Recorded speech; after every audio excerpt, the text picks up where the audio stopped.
We continue our reading of Lest We Forget, a daily devotional by author George R. Knight. Today's reading, April 29, When Does the Sabbath Begin? Part 2. But at the place which the Lord thy God shall choose to place his name in, there thou shalt sacrifice the Passover at even, at the going down of the sun.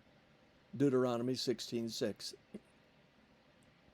How could God for 10 years let his people live in error on the time to begin the Sabbath? I don't know, but I do know that he did. Perhaps that tells us something about him. We should realize that not all Adventists believed that Bates was right in his 6 p.m. argument, but some held for sunrise, and others for sunset, and a few for midnight. By 1854, the issue had become so troublesome that James White feared division unless the question could be settled by good testimony. White claimed that he never had been completely satisfied on the 6 p.m. time, and that the Sabbatarians had never fully investigated it from the Bible.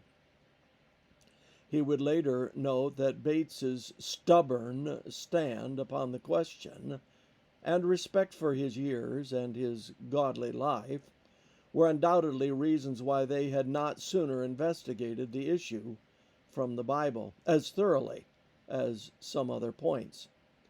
In the summer of 1855, White asked John Nevins Andrews to prepare a study on the topic from the Bible. Andrews was the right man. Thorough to a fault, he went at the task with a vengeance. Being a firm believer in the 6 p.m. time, Andrews was shocked by what he found. 1. Thou shalt sacrifice the Passover at even, at the going down of the sun. Deuteronomy 16:6. The soul which hath touched any such thing shall be unclean until even, and when the sun is down, he shall be clean. Leviticus 22:6 and 7. At even, when the sun did set, they brought unto him all that were diseased. Mark 1:32. Text after text piled up as Andrews set forth the biblical evidence on the Sabbath definition of even. His conclusions: 1. That Scripture offered no evidence for the 6 p.m. time, and 2. That the Bible, by several plain statements, establishes the fact that even is at sunset.